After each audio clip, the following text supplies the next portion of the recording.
Y él mismo constituyó a unos apóstoles, a otros profetas, a otros evangelistas, a otros pastores y maestros, a fin de perfeccionar a los santos para la obra del ministerio, para la edificación del cuerpo de Cristo, hasta que todos lleguemos a la unidad de la fe y del conocimiento del Hijo de Dios, a un varón perfecto, a la medida de la estatura de la plenitud de Cristo, para que ya no seamos niños fluctuantes, llevados por doquiera de todo viento de doctrina, por estratagema de hombres que para engañar emplean con astucia las artimañas del error, sino que siguiendo la verdad en amor, crezcamos en todo en aquel que es la cabeza, esto es, Cristo, de quien todo el cuerpo bien concertado y unido entre sí por todas las coyunturas que se ayudan mutuamente según la actividad propia de cada miembro, recibe su crecimiento para ir edificándose en amor.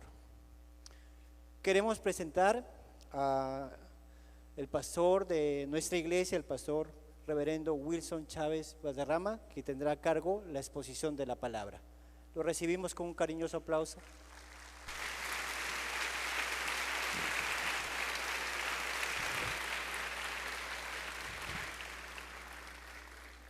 Buenas noches, hermanos. Qué bueno estar de regreso aquí a la iglesia y esta vez con la preciosa visita de hermanos de las iglesias aliancistas cercanas.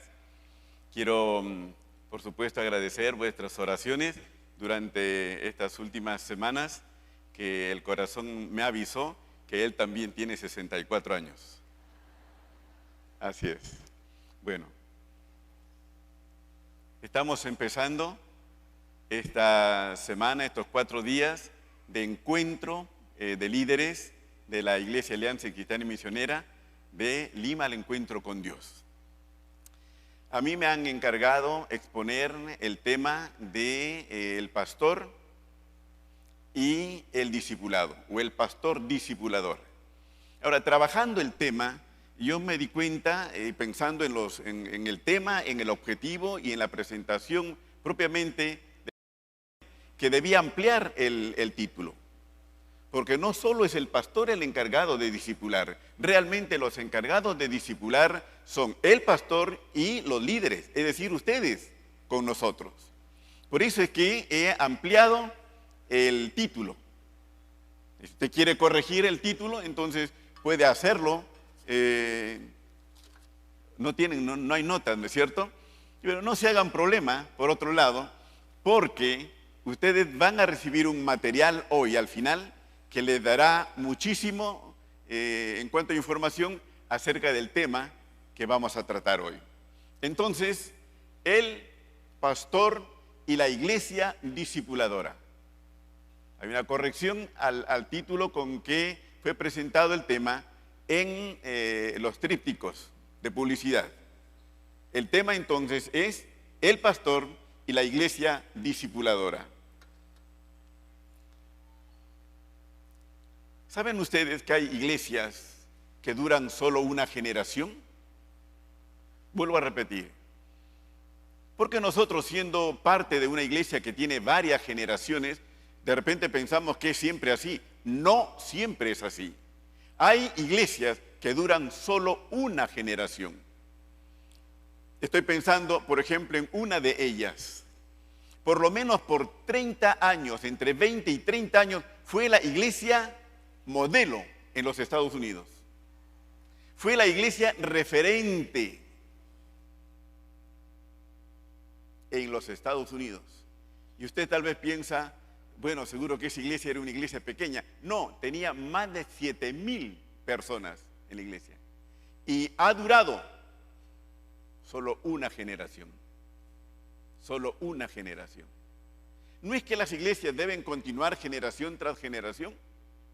Los estudiosos acerca de vida de iglesia nos dicen que el promedio de vida para una iglesia cristiana evangélica es de 100 años. sea, nosotros, las alianzas latinoamericanas ya están en 120 años.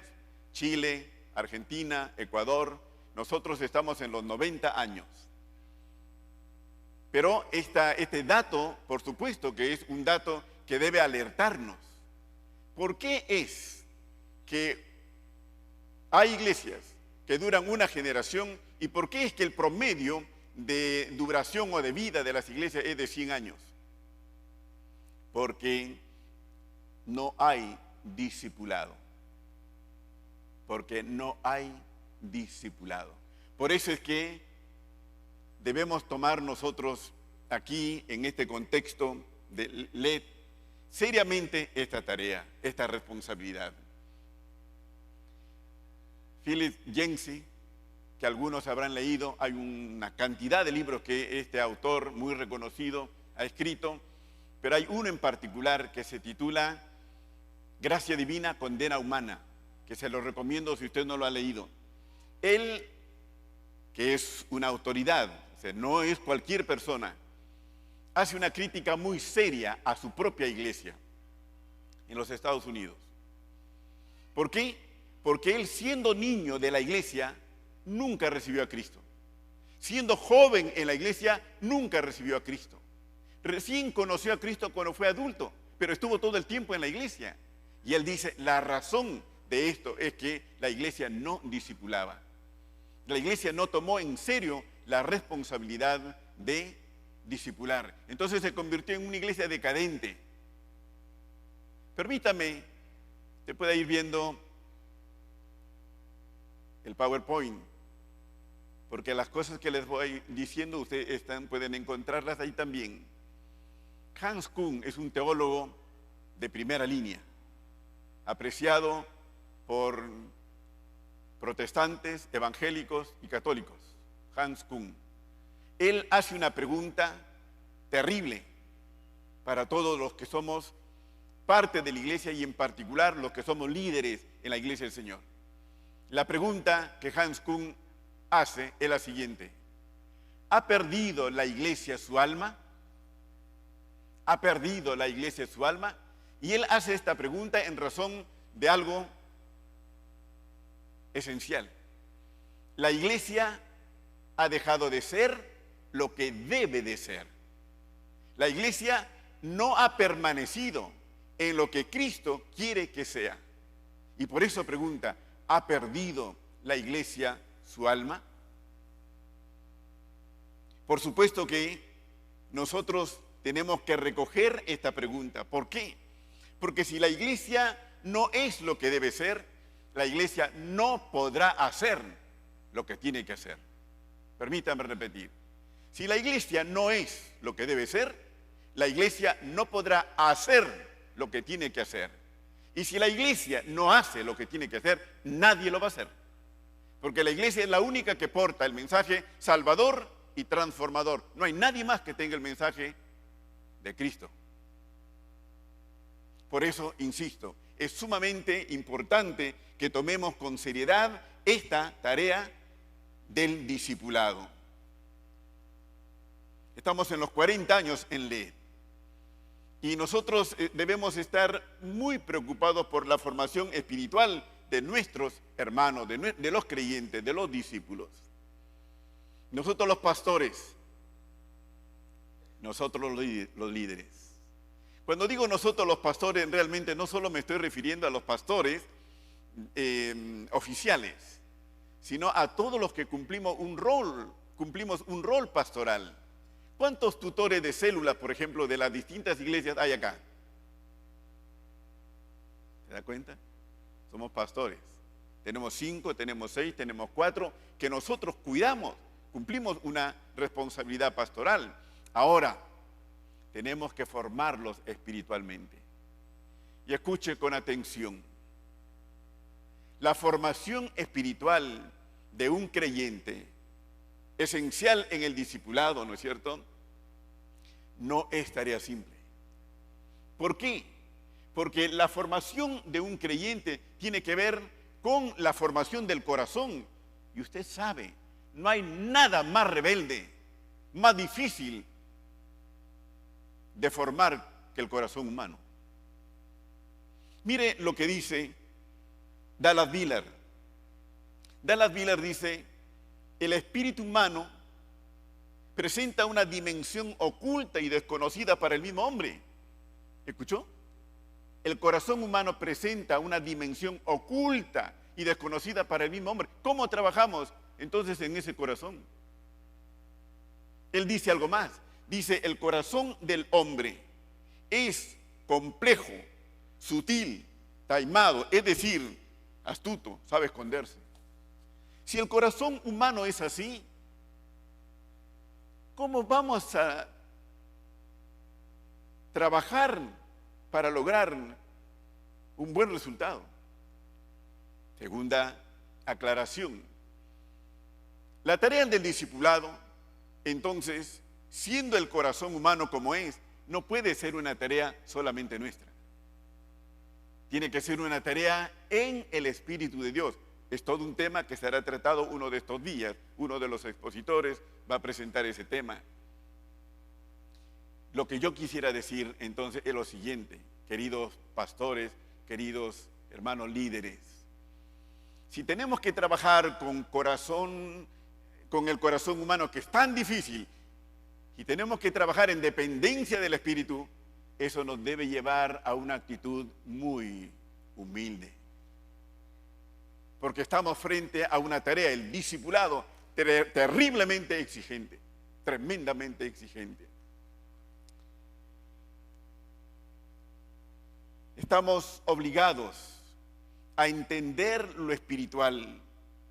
Debemos desarrollar una lucidez en cuanto a nuestro conocimiento de las cosas espirituales. De lo contrario, la iglesia será absorbida por la avidez espiritual que tienen los hombres en general. Usted sabe que se habla de esta generación como de una generación materialista. Eso es verdad, porque se dedica a lo material. Pero también debemos señalar que esta generación es ávida de lo espiritual, de donde venga. Usted puede ir a ciudades, puede ir a países, usted puede encontrar en toda la librería de todo lugar una cantidad de literatura esotérica. Ahí está. ¿Por qué se publica? Porque lo compran. ¿Y por qué lo compran? Porque hay interés. Hay interés en lo espiritual, no importa de dónde venga. Y eso ha calado en la iglesia. La iglesia cristiana evangélica también ha desarrollado un interés por lo espiritual sin que discierna si esto viene de la palabra de Dios o esto viene de cualquier otra fuente. Hay que poner mucha atención entonces en este sentido, en este aspecto. A mí me encanta el planteamiento de Bill Lawrence. Me encanta el planteamiento de Bill Lawrence en cuanto a discipulado, porque mire lo que dice Bill Lawrence. Él dice que la verdadera adoración a Dios consiste en formar discípulos. La verdad es que yo nunca encontré un pensamiento así y me es impactante, ¿no? Porque nosotros pensamos que adorar a Dios es cantar, levantar las manos. ¿Pero te has dado cuenta que eso lo puede hacer cualquiera? No digo que no cantemos, ni no digo que no levantemos las manos. Yo les he enseñado aquí en esta iglesia a levantar nuestras manos a Dios, porque como bien sabemos, no hay nada más grande que podamos hacer con nuestras manos que levantarlas a Dios, en gratitud y en adoración. Pero usted sabe bien que eso se puede hacer fácilmente. Formar discípulos es otra cosa. Y formar discípulos, según Lawrence, es la verdadera adoración. ¿Por qué? Porque tú conviertes a otro creyente, en un verdadero adorador al discipularlo. Y entonces armas una cadena que es lo que honra a Dios. A Dios no lo va a honrar tu ministerio suelto, aunque tengas un ministerio brillante. Él nos ha mandado a discipular, ir y hacer discípulos.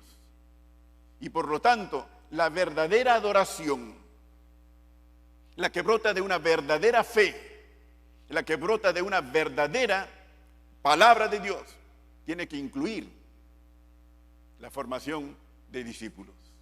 Por eso este planteamiento a mí en particular, y ojalá a ti también, me es encantador. ¿Qué debemos hacer los pastores? Los pastores debemos buscar y los líderes cumplir con eficiencia nuestra tarea de discipulado. Nosotros debemos preocuparnos entonces seriamente en formar a los discípulos en nuestra iglesia, a formar discípulos en nuestra iglesia. La eficiencia pastoral, si lo queremos decir negativamente, la deficiencia pastoral, se da en relación a discipulado. Una pastoral eficiente, discipula. Una pastoral deficiente, no discipula. Un liderazgo eficaz, discipula.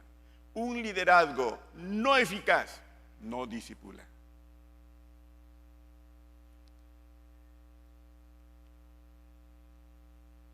¿Cómo sé que estoy discipulando? Yo creo que las iglesias de Lima, el encuentro con Dios, enfrentan ahora una serie de peligros. Esta iglesia, la del INSE, para hablar de nosotros y también del resto, pero permítame hablar, porque lo que voy a decir es negativo, hablar de nosotros, el INSE. Podemos hacer muchas cosas, porque somos una iglesia grande, una iglesia con experiencia. Podemos hacer muchas cosas. Y podemos mantener la forma. ¿Cómo sé si realmente estoy haciendo las cosas de discipular a mis hermanos, de enseñar a mis hermanos verdaderamente? ¿Cómo lo sé? Y entonces me encanta lo que dice un siervo de Dios. Los líderes tenemos que preguntarnos. Los líderes tenemos que preguntarnos, ¿qué estoy haciendo en el ministerio que solo lo puedo hacer con el poder de Dios? ¿Qué estoy haciendo en el ministerio que solo lo puedo hacer con el poder de Dios? No es que lo pueda hacer porque somos iglesia grande ni porque tenemos experiencia. No. ¿Qué estoy haciendo que solo será realizable con el poder de Dios? Y don Arnoldo Cook, que ustedes recuerdan, seguramente no todos, muchos sí, sabe que dice, en un libro precioso que escribe don Arnoldo Cook, dice que una de las señales, escuchen pastores y líderes, de que la iglesia está haciendo las cosas como debe ser, es la asistencia a los cultos de oración. Repito, Arnoldo Cook, uno de nuestros maestros en Lima, el encuentro con Dios, dice que una señal de que estamos haciendo bien las cosas en cuanto a formar discípulos es la presencia de ellos en el culto de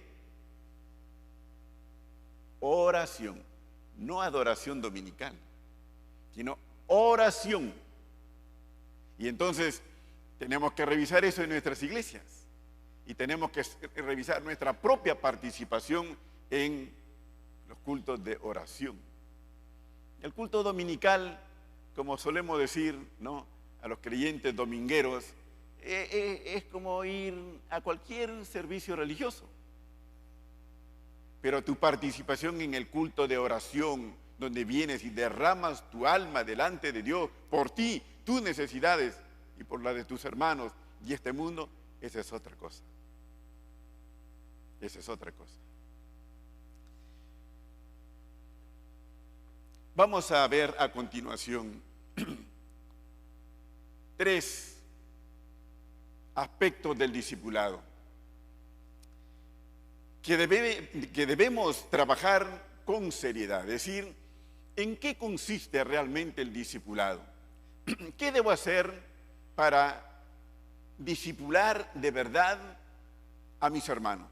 Seas pastor o seas un líder. En primer lugar, hablemos de discipulando en la verdadera doctrina cristiana. Discipulando en la verdadera doctrina cristiana. Es importantísima la instrucción doctrinal. Recuerde que cuando el Señor dijo, haced discípulos, Él inmediatamente agregó, enseñándoles. ¿Se acuerdan? En Mateo 28, 20, haced discípulos enseñándoles. Es decir, que el discipulado implica primeramente la enseñanza. Ahora escúchenme, palabra del Señor Jesucristo. En esto consiste la vida eterna. ¿Se acuerdan del resto? En que te conozcan a ti, el único Dios verdadero, y a Jesucristo a quien has enviado. ¿En qué consiste la vida cristiana propiamente? La vida cristiana consiste en conocer a Dios. Y la única manera de conocer a Dios es a través de su propia revelación. No hay otra manera. Por lo tanto, la formación de discípulos de Cristo, de los discípulos de Cristo, nos tiene que llevar obligatoriamente a la palabra. Porque la vida de fe, la vida cristiana no es otra cosa que conocer a Dios. Y la única manera, insisto, de conocerlo es a través de su palabra, la Biblia, su propia revelación. Por eso es que, como hay desconocimiento de la palabra, mire lo que dice Packer, J. Packer. Dice, la ignorancia acerca de Dios es la raíz de la debilidad de la iglesia. Aquí tenemos un asunto para examinar. Si la fe cristiana consiste en conocer a Dios, y el conocimiento de Dios es producto del conocimiento de la palabra, entonces la iglesia, cuando no vive esto, no está en la palabra, no conoce a Dios, experimenta un debilitamiento que brota de su ignorancia de Dios y de su ignorancia de la palabra. La única manera de conocer a Dios, insisto, es la palabra de Dios. Por eso es que el apóstol Pablo dice que él se esforzó por enseñarles todo el consejo de Dios. La enseñanza bíblica, la academia bíblica, los cursos en la iglesia no son un relleno. No tenemos que armarlos porque hay que armar la academia bíblica. No tenemos que ir porque, bueno, hay que ir a tomar un curso. No, Señor, el estudio de la palabra es esencial. Escúcheme, la pasión por Dios implica pasión por la palabra. El conocimiento de Dios obliga al conocimiento de la palabra. No hay otra manera. La formación entonces de los discípulos tiene que ir por la palabra. Tiene que ser en razón de la palabra. Por otro lado, ustedes saben muy bien como yo, que la palabra es la única que puede transformar al hombre, por lo cual es esencial para la fe cristiana, es decir, para los discípulos. No hay otra manera. Si la palabra me va a permitir conocer a Dios, escuche bien, tengo que ir a la palabra. No hay cristianismo sin la palabra. No hay discípulos ignorantes de la palabra. Los discípulos tenemos que conocer la palabra, tenemos que conocer la doctrina cristiana. Esto ha cargado mi corazón tanto. Ustedes saben, trabajamos 2 devocionarios doctrinales, ¿no?, en esta iglesia, e invité a otros pastores que me ayudaran a desarrollar por 2 años devocionarios doctrinales que llevan toda la doctrina cristiana. ¿Por qué? Porque hay que formar a los creyentes en la palabra de Dios, creyentes que sepan quién es Dios, cómo es Dios, qué quiere Dios, qué nos demanda Dios, qué es lo que hace. ¿Acaso hay otra manera de saberlo sin la palabra de Dios? ¿Cómo sabré cómo es Dios? ¿Cómo sabré cómo actúa? ¿Cómo sabré qué es lo que quiere de mí? Y de ahí brota otro asunto sumamente importante, que es el conocimiento de sí mismo. Si tú no conoces a Dios, porque no conoces la palabra, tú tampoco te conoces a ti mismo. La única manera de conocerse a sí mismo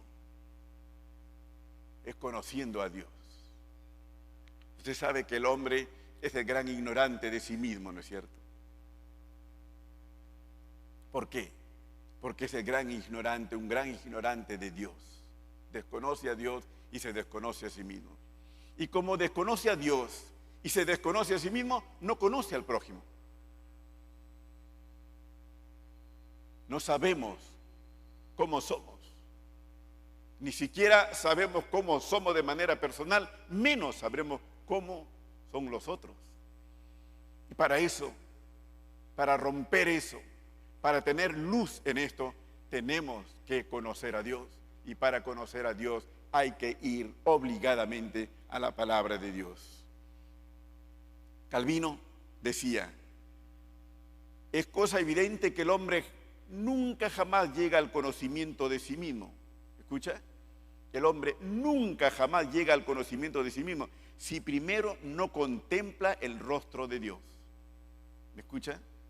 Nunca llega a conocerse a sí mismo si primero no contempla el rostro de Dios y después de haberlo contemplado, desciende a considerarse a sí mismo. Todo esto es por la palabra, en la palabra, nada más que por la palabra. ¿Sabe lo que decía Lewis últimamente, muy conocido por las crónicas de Narnia y las películas, ¿no es cierto?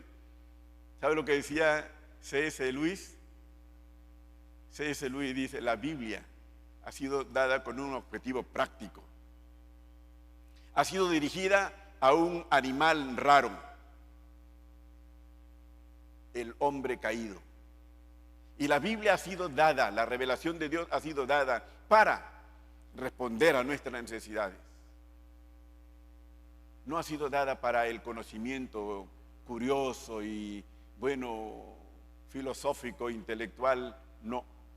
La Biblia ha sido dada al hombre de manera directa para que afecte su vida, para que yo sepa quién soy, cómo soy, después de saber de mi Dios, y yo pueda conocerme a mí mismo. Y entonces pueda conocer a mi prójimo y al fin ser de bendición. Hace unos años atrás tuvimos aquí con nosotros a Antonio Cruz. ¿Se acuerdan de Antonio Cruz? Vino para un encuentro de líderes. Este siervo de Dios español ha escrito varios libros y en uno de sus libros dice así: solo persistirán aquellos que sepan en quién han creído y mantengan una relación personal con el Señor Jesús, escudriñen frecuentemente su palabra y la conviertan en una experiencia diaria. Mire, nosotros luchamos, ¿no?, con vientos de doctrina terribles que buscan arrancarnos, ¿no? ¿Quiénes son los que quedan? Aquellos que conocen a Dios desde su palabra, aquellos que conocen la palabra y van a la palabra, y luego la palabra viene a ser parte de sus vidas, afecta sus vidas. Permítame aquí hacer una aplicación de lo dicho en relación a la importancia de la enseñanza bíblica en LED. Quiero aplicarlo a LED. Nosotros somos ahora una iglesia muy linda, pero somos producto de la generación inicial. Tenemos 41 años, estamos en plena segunda generación y hay ya parte de la tercera generación. Lo que nosotros cosechamos ahora es lo que en los primeros años, las primeras décadas se sembró. de la palabra, la pasión por la palabra, la insistencia en la palabra, la academia bíblica. Lo que estamos haciendo ahora no se ve, se verá en los próximos 20 años. ¿Me escucha? Por eso es que tenemos que tomar esta cosa con seriedad. Tenemos que preocuparnos por la palabra, sembrarla profundamente, sembrarla en el Señor, sembrar lo más que podamos, porque el futuro depende de la palabra sembrada hoy. Podemos celebrar 41 años llenos de gozo,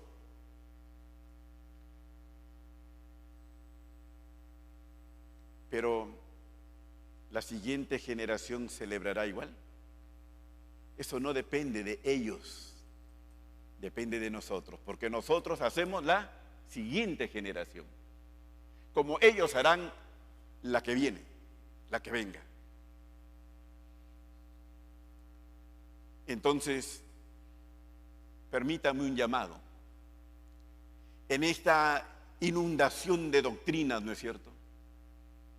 Porque radio, televisión, literatura, ustedes saben que yo escribo y van a recibir un libro. Le voy a decir una de las razones, de repente la más importante por la que escribo. Hay tantos libros raros que mis hermanos leen, que un día dije, no puede ser. Hay que darle libros de nuestra iglesia, con nuestra doctrina, con nuestras enseñanzas para que lean. Por eso escribo. No escribo por otra razón. Entonces, quiero remarcar la enseñanza y el requerimiento del apóstol Pablo a Timoteo.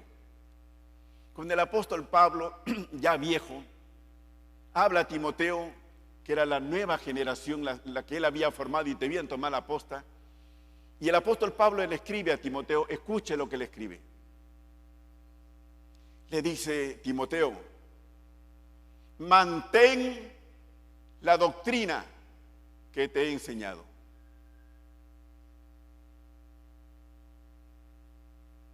Me parece conmovedor, porque me parece ver, permítame la expresión, al viejo Pablo, pensando, Timoteo, los vientos de doctrina vienen sobre ti, mantente en lo que te he enseñado. Y sabe que usa una palabra allí, eso está, ustedes tienen la cita. Hay una palabra allí muy interesante cuando él le dice mantente en la doctrina que te he enseñado. Usa una palabra que se traduce molde. Se puede traducir molde o también se puede traducir como esquema. Es decir, Pablo le está diciendo a Timoteo, Timoteo, mantente en el molde de doctrina que te he enseñado. Mantente en el esquema doctrinal que te he enseñado, es decir, no te muevas. Y por eso nosotros, y yo me siento libre de decirlo, siendo Alianza Cristiana y Misionera y Lima al Encuentro con Dios, y habiendo tenido maestros desde la generación inicial, debemos mantenernos fieles en la doctrina. Y no ser arrastrado por cualquier viento de doctrina, vía radio, televisión, libros o lo que fuere. Bueno, segundo punto que implica el discipulado. Primer punto esencial en el discipulado entonces es la enseñanza de la palabra de Dios, la doctrina bíblica. Entonces, ¿cuál es el segundo requerimiento?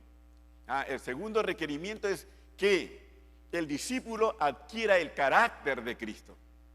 ¿Sí? No formamos discípulos sin que estos discípulos adquieran el carácter, la manera de ser de Cristo. Y permítame iniciar este punto con las estremecedoras palabras de Tozer. No las tenemos allí, así que solo escúcheme. Las estremecedoras palabras de Tozer, que ha sido llamado el profeta del siglo XX, aliancista, norteamericano de la Alianza Cristiana Misionera. ¿Sabe lo que dice él? Dice él, hay toda una generación de creyentes que creen que pueden ser cristianos sin renunciar al mundo. Hay toda una generación de creyentes que creen que pueden ser cristianos sin renunciar al mundo. Es decir, ya no hay transformación. Cuando el Señor Jesucristo habla en su palabra, Él busca que sus discípulos sean transformados. El cristianismo no es solo seguir una ideología. Así que nosotros no enseñamos solo para adquirir una ideología cristiana. Enseñamos para que ese conocimiento de la palabra te transforme el corazón. ¿Por qué la Academia Bíblica? Para que te transforme, para que nos transforme. ¿Por qué ir a la Biblia cada día? Porque tiene que transformarnos. Los cristianos, los discípulos, según Efesios capítulo 4, versículo 13, tan conocido, debemos crecer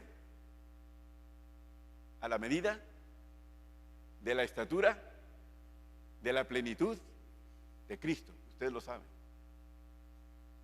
Y entonces, ese requerimiento debe estar en nuestras mentes y en nuestros corazones. Buscar que nuestros creyentes sean transformados, que nuestros discípulos sean transformados conforme al carácter de Cristo. Y esa tarea, querido amigo, querido hermano, no es ni fácil ni rápida. Como se ha dicho tantas veces, ¿no? Ahora queremos todo rápido y fácil. Y la formación de discípulos conforme al carácter de Cristo es tarea larga y dura. Mira tu propia vida. Yo te podría hablar de mi propia vida, hermano. Tengo 48 años en la fe. 40 como pastor. Y cada día tengo que luchar por ser como Cristo. Cada día. Tarea larga, tarea ardua, tarea difícil, pero que hay que hacerla.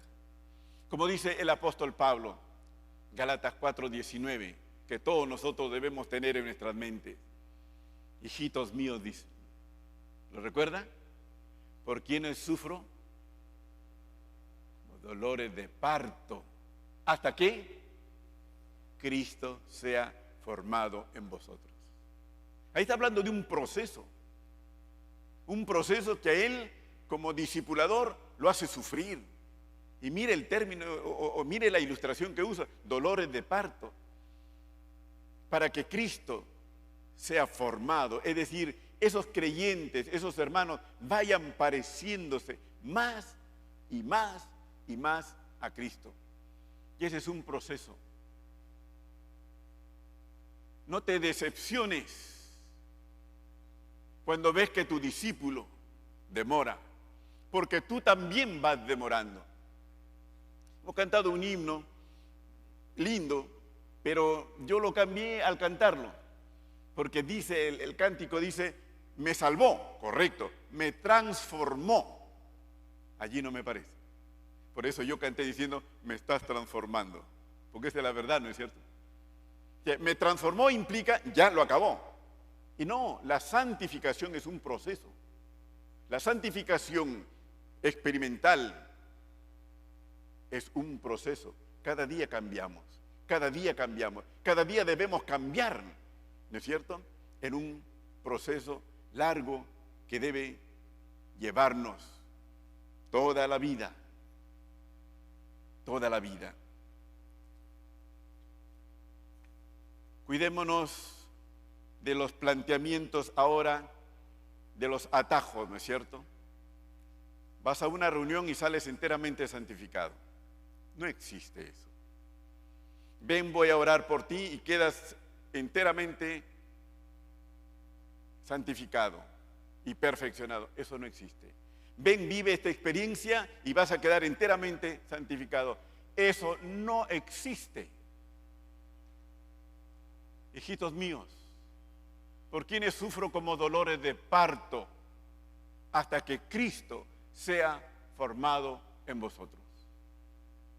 La Biblia dice ir creciendo, hasta que alcancemos la estatura de la plenitud de Cristo. Ese es todo un largo proceso. Y en este largo proceso se deben ir manifestando rasgos. Hay 22 rasgos que quiero darles rápidamente, no los voy a leer todos, están en el libro que han recibido. Dallas Willard, 22 rasgos que deben ser manifiestos en la vida de los verdaderos discípulos. ¿Podemos empezar? Mire, número 1.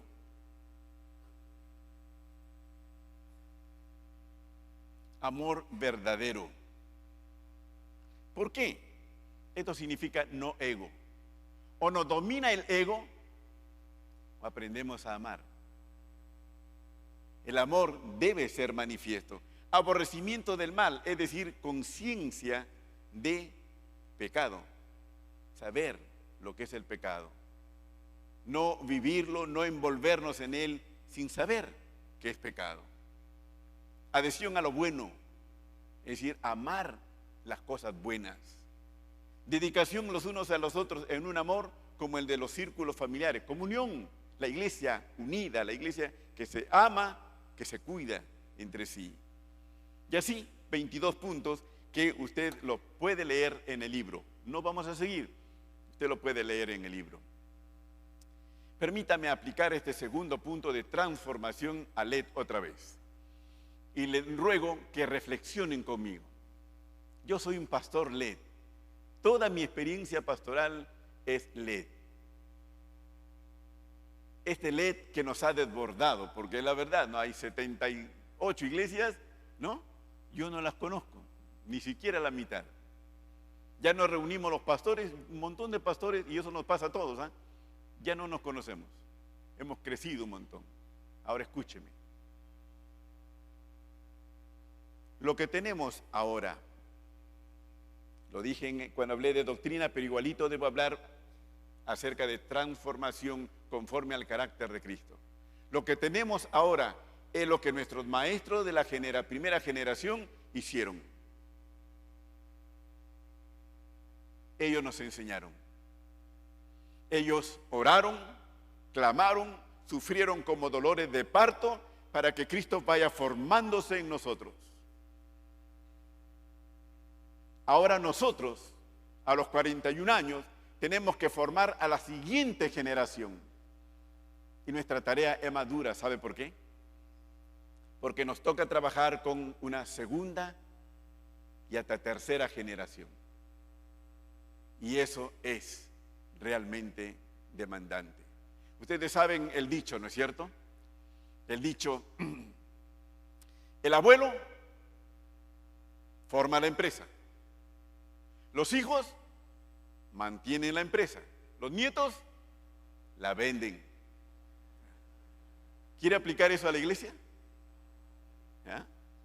Vamos a hacer que los abuelos fundaron la iglesia, la siguiente generación la mantuvo y la tercera, no. Si nosotros nos mantenemos fieles en un discipulado, repitiendo lo que nuestros maestros hicieron con nosotros, entonces formaremos una segunda, una tercera y trazaremos el camino para las siguientes generaciones,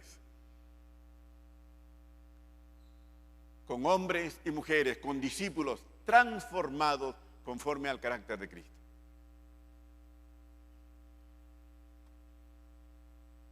Y vamos a nuestro último punto. Antes debo decir dos cosas.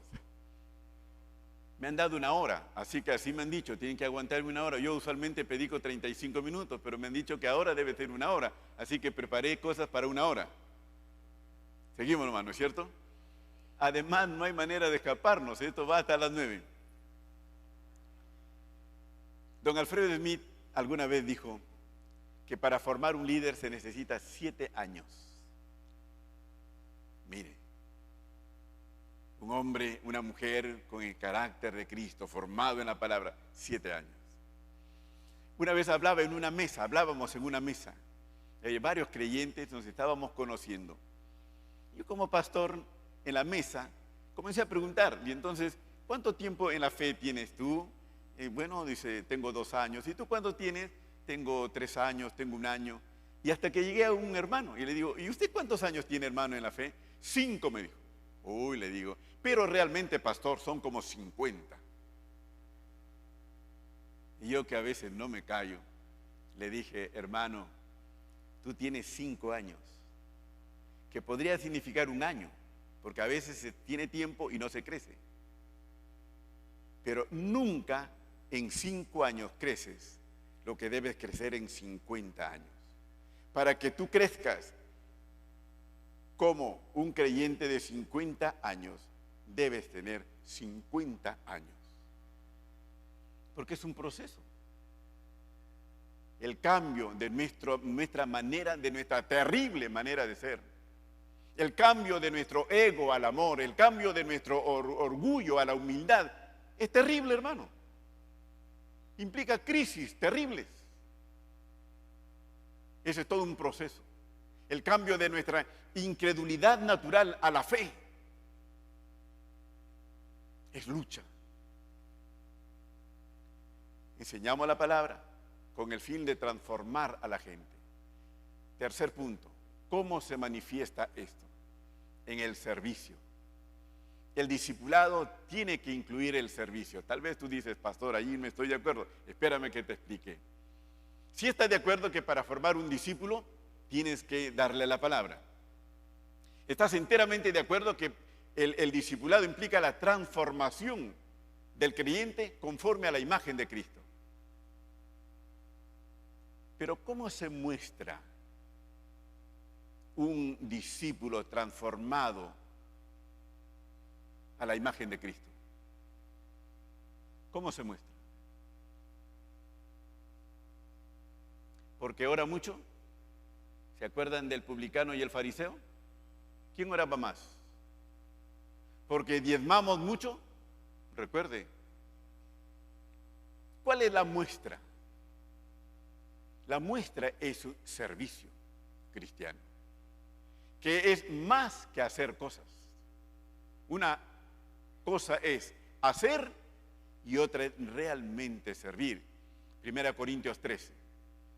Si yo ejerzo los dones, predicando, enseñando, doy de comer a los pobres, reparto y aún me entrego al sacrificio y no tengo amor. Ahí está hablándose de una contraposición entre lo que se hace y lo que se es. Lo que somos tiene que afectar lo que hacemos. La iglesia, conformada por discípulos, tiene que ser tremendamente servicial, servidora. Tenemos que servir de una y mil maneras, porque esa es la manera de mostrarle al mundo que somos cristianos. Y muchas veces la iglesia se encierra, ¿no? Y entonces cuando la iglesia se encierra, muere. Porque la iglesia es hecha para ser como Cristo, que jamás se encerró. Él siempre salió a servir. Cristo prioriza el servicio. ¿Cómo lo sabemos? Les enseñó a sus discípulos. En el mundo, les dijo, se busca ser servido. En mi reino, aquí las cosas son diferentes. ¿Se acuerdan? Aquí les dijo, el que quiere ser mayor, sea servidor de su hermano. Es decir, lo que te engrandece es el servicio. Y si eres grande, lo eres porque eres servidor. Y dijo, el Hijo del Hombre ha venido para no ser servido, sino servir y dar su vida en rescate por muchos. Cuando Pablo el apóstol habla de servicio y dice los cristianos somos servidores y él mismo se presenta como servidor, usa una palabra que John Stott la explica, juperete. ¿Quién era un juperete? Un juperete era un remero de los barcos antiguos que eran a remos, ¿se acuerdan? Había 3 niveles de remeros. los juperetes eran lo del más bajo nivel. Lo que nos muestra, lo que nos enseña que los cristianos tenemos que ser los servidores más humildes y sencillos. ¿Estamos listos? No, mire, yo solo quiero predicar, no me manden a limpiar las bancas. Que limpie el templo otra persona, yo solamente voy a ser el maestro. ¿Qué hizo Jesús? Lavó los pies de sus discípulos, ¿se acuerdan? ¿Y ustedes qué creen, que el Señor lavó los pies de los discípulos solamente porque vio que los pies de sus discípulos estaban sucios? No. Él estaba enseñándoles algo esencial, el servicio. Y el Señor, por eso, cuando va a Pedro, y Pedro no quiso que le lavara los pies, Jesús fue radical. Y le dijo: Pedro, si tú no dejas que te lave los pies, es decir, tú no entiendes lo que estoy haciendo, tú no entiendes lo que es la fe cristiana, tú no entiendes que el cristianismo consiste en servir, tú no tienes parte conmigo, tienes que irte. Es decir, tú no puedes ser cristiano, tú no puedes ser mi discípulo, mi seguidor. ¿Por qué? Porque los discípulos tienen que lavar los pies de su prójimo. Es terrible, porque no nos gusta. El servicio es fundamental. ¿Y qué pasa con la iglesia? Ustedes saben del Lima al Encuentro con Dios en sus propias iglesias. Los pastores sabemos lo que pasa en nuestras iglesias. Pero ¿sabe? Le doy una serie de datos. Primero, se dice que en las iglesias el 10% trabaja, el otro 10% critica y al 80% ni le va ni le viene. Otro dato, que en las iglesias el 20% de la gente hace el 80% del trabajo. O sea, el 80% del trabajo solo lo realiza el 20% de la iglesia. ¿Qué le parece? Y un siervo de Dios nos dice que en la iglesia por lo menos el 60% de la iglesia debe estar involucrada en el servicio. Un servicio noble, humilde, un servicio como testimonio poderoso de que somos de Cristo. Debemos servir a la gente. Una de mis cargas y una de mis frustraciones, para hablarles con honestidad, es el poco trabajo material, servicio concreto de nuestra iglesia. Yo no sé cómo es en tu iglesia, pero estoy orando y estamos buscando la manera de que esta iglesia se involucre más en un servicio que no sea como el que critica René Padilla, ¿no? René Padilla habla de una evangelización descarnada. ¿Por qué dice evangelización descarnada? Porque dice, solo se preocupa del alma. Pero usted sabe que el hombre es cuerpo también. ¿Cómo debemos servir? ¿Cómo debe servir la Alianza Cristiana y Misionera en esta Lima, rodeada de barrios pobres y con miseria?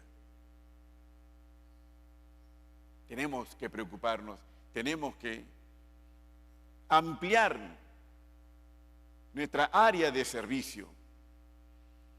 Swindoll, para ir terminando, dice, escuche las palabras de Swindoll, que usted habrá leído: nuestro mundo se ha convertido en una institución grande, impersonal y ocupada. Estamos alejados los unos de los otros. Aunque estamos apiñados, nos sentimos solos. Estamos distanciados. Empujados, hemos llegado a estar juntos, pero no comprometidos. La mayoría de los vecinos ya no hablan a través de la cerca del patio de atrás. La ostentación ha reemplazado a la participación y la preocupación por los demás. Triste, ¿no? Que se diga de nosotros ahora que esta iglesia es de la palabra. Esta iglesia manifiesta el carácter de Cristo y esta iglesia sirve como Cristo. Que la iglesia LED, que las iglesias LED, que las iglesias de Lima al encuentro con Dios sean así. Quiero darles una serie de recomendaciones, pero otra vez vamos al libro. Ahí en el libro ustedes van a encontrar. Quiero cerrar, ya tenemos 50 minutos de predicación. Quiero ir cerrando con un testimonio personal. Antes le invito a usted que revise su propia experiencia. Usted está acá, estoy seguro, porque alguien lo discipuló. Tal vez ni te has dado cuenta, pero alguien te discipuló. A veces somos discipulados sin que nos demos cuenta que nos están discipulando. Y el otro ni siquiera se conceptúa discipulador, simplemente está cumpliendo lo que el Señor le ha mandado, discipular, aunque no lo reconozca como tal. Me convertí en el año 67, jovencito adolescente. Usted sabe que los adolescentes son muy inestables, ¿no es cierto? Así que convertido a los 16 años, yo no tenía mucho futuro por mi inestabilidad. De hecho, mi madre me dijo a mí, dijo, ¿qué? Ahora vas a la iglesia y eres evangélico, ya se te va a pasar. Pero ¿sabe lo que pasó? Un joven que era ya mayor en las cosas del Señor comenzó a ir previo a los cultos de oración de la iglesia a buscarme. Me tocaba la puerta, me llamaba y me decía, culto de oración, tenemos que ir a orar, buscar a Dios, es fundamental para los cristianos. Yo le decía, joven estudiante en los últimos años de secundaria, tengo que estudiar. Y él me decía, Dios es primero, vamos al culto, de ahí vienes corriendo y te pones a estudiar. Y así hizo un tiempo, hasta que un día vino, yo les he contado eso, tocó la puerta y me dijo, Pepe, ¿sí? Hoy hay culto de oración, si quieres vas, si no quieres no vas. Yo le dije, ¿qué? Espérame. Y ya me había discipulado. Bueno, le puedo contar de otros discipuladores que he tenido, como por ejemplo John Boyce, un profesor que me enseñó a estudiar la Biblia palabra por palabra, que me discipuló enseñándome a deleitarme en el estudio de la Biblia palabra por palabra. Te podría hablar también de David Jones, que me enseñó lo que es un corazón pastoral. Era mi rector. Yo pasaba días muy oscuros, muy difíciles. Me metí en un aula, cerré la puerta, solo. Y allí, con mi cabeza caída, mi corazón dolido, de repente levanté la vista y encontré a mi rector frente a mí. Son discipuladores. Como dije al comienzo, algunos saben, otros no, me ha tocado estos días entrar a UCI. ¿No? Nunca había estado en una clínica, en un hospital, nunca, y me tocó de frente ir a UCI, Unidad de Cuidados Intensivos. Y allí llegó mi discipulador. Yo soy viejo, tengo 48 años en la fe, tengo 40 años de pastor. ¿Y cómo necesité a mi viejo pastor?